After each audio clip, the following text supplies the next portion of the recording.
Pooh. Ha! You said Pooh. How long have you been down there?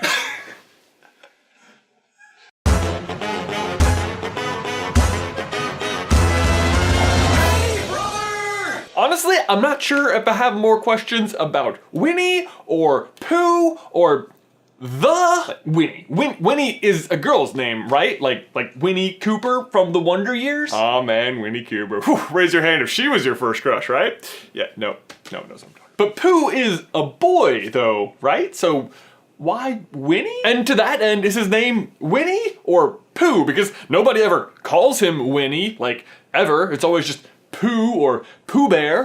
And I'm sorry, but what is a Pooh? And why the Pooh? Is he like the Pooh? Is he like one specific species of Pooh? His name makes no sense. But fortunately, I have been researching the topic. So, to answer these questions, we have to head back all the way to 1914 Canada, where veterinarian Harry Colburn gets drafted into the Canadian Army and sent to fight in World War I. The classic beginning to any children's story, right? And whilst traveling, his train stopped at a town called White River, and on the platform there was a man with a bear cub. As you do. Which, for trains, not something you see every day.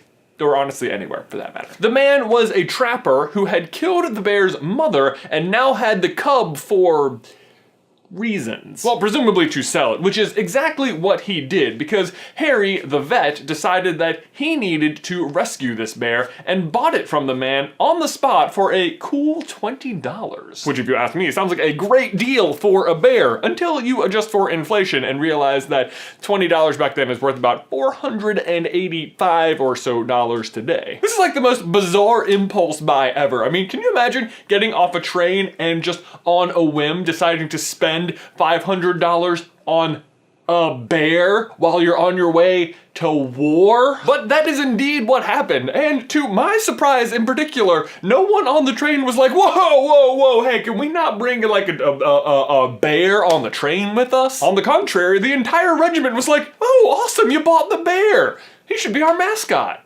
She. I guess they were a little braver than some other Canadians we know about. Wolverine?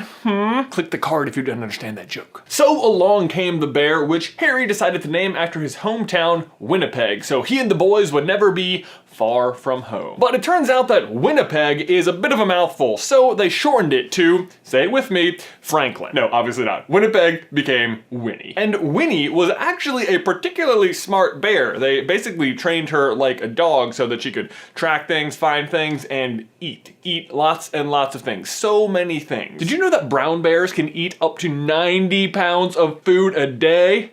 Whew.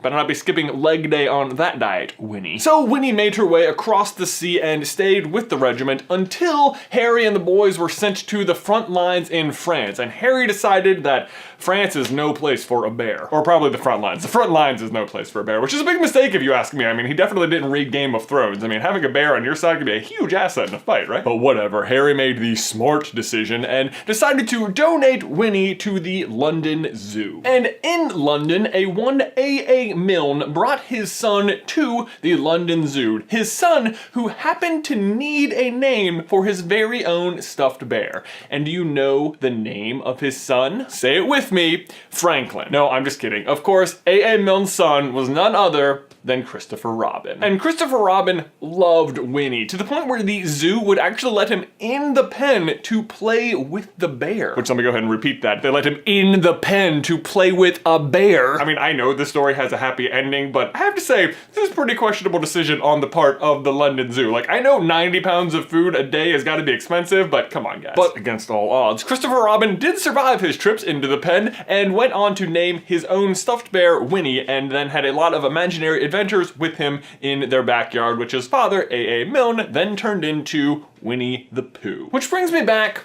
to Pooh.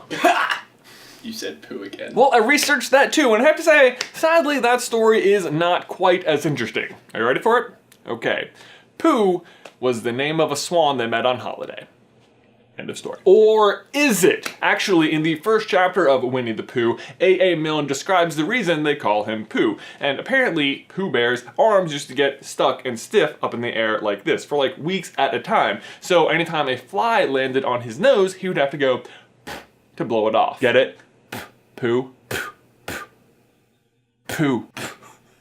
Totally worked. And I actually love that explanation, although I have to say it's possible that it is made up because he, AML, the creator, also says he thinks that's how they got the name Pooh, so. Also, side note, Pooh the Swan actually does appear in another Winnie the Pooh book that came later called When We Were Very Young. And there you go, Ben. That's why Winnie the Pooh is called Winnie the Pooh. My question for you and everybody else is, who is your favorite Winnie the Pooh character? Personally, I have always liked Tigger. Also, if you'd like to hear a little bit more about the story, I would totally recommend the children's book, Finding Winnie. It is super, super, super adorable. I read it, it gave me all of the feels, it was super great. You can check, I'll put a link to it down in the description if you want to buy it. These socks are amazing! Also, quick announcement, if you aren't following us on Patreon, I recommend you go check it out. Ben and I are going to be doing another live hangout next Monday, March the 20th, for people. If you want to like ask us questions and hang out with us live, you can check that information on the Patreon, link in the description. But thanks for watching, as always. Please remember to like this video if you haven't already, and subscribe so you don't miss any future Disney videos from us. If you want to find the mouse that saved Disney, I would recommend checking out this video right here. And if you want to find out